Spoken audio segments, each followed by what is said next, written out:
Dulu saya tidak percaya teori bahwa manusia keturunan monyet, tapi akhir-akhir ini saya hampir percaya. Maka datanglah Charles Darwin dalam bukunya The Origin of Species menyatakan bahwa manusia keturunan kera. Buktinya ada.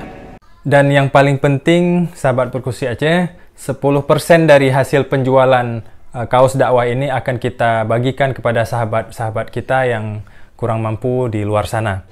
Ilmu tanyo benar, amai tanyo benar, kure tanyo benar, ngak selamat dunia akhirat. Terjadilah penyelewengan-penyelewengan yang seperti kita pelajari beberapa waktu yang lalu di kalangan orang Yahudi, karena mereka dilaknat oleh Allah menjadi kera dan menjadi babi.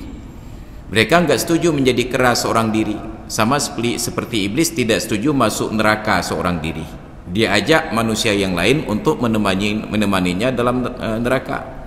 Maka orang Yahudi tidak setuju hanya nenek moyang mereka saja yang diakui menjadi kera dan babi.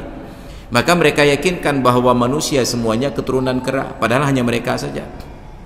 Maka datanglah Charles Darwin dalam bukunya The Origin of Species menyatakan bahwa manusia keturunan kera. Buktinya ada.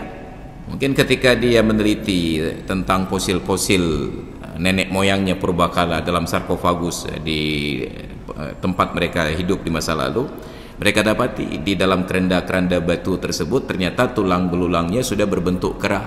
Berarti manusia keturunan monyet. Nyo, jih lagai. Dengan cedera-cedera aja kan. Kita tidak. Seharusnya kita hanya keturunan Nabi Adam. Dulu saya tidak percaya teori bahwa manusia keturunan monyet, tapi akhir-akhir ini saya hampir percaya. Karena kemarin saya lewat ke Selawah, terlihat banyak sekali yang dari Banda Aceh itu silaturahmi ke sepupu dekatnya. Ya ba yang darah-darah, ya turinya jalan kak ke jalan ado, ya ba teman bu di Ketibin. Nah, ini prinsip dasar. Semua agama, bukan semua agama, semua nabi, hanya agama Islam, tidak semua agama. Semua nabi sepakat pada dakwahnya. Allah ciptakan manusia sejak dari awal sudah sempurna dan saling melengkapi. Maka organ tubuhnya itu sudah sempurna dan saling melengkapi. Ketika berkurang salah satu organ dalam proses berikutnya, Allah akan perkuat organ yang lain. Orang yang tidak ada kaki, Allah akan perkuat tangannya. Orang yang tidak ada penglihatan, Allah akan perkuat ingatannya. Orang yang tidak ada rambut, Allah perkuat pikirannya. Makanya profesornya kayak ini, turut tidak ada rambut diperkuat ingatan, pikiran, saling melengkapi.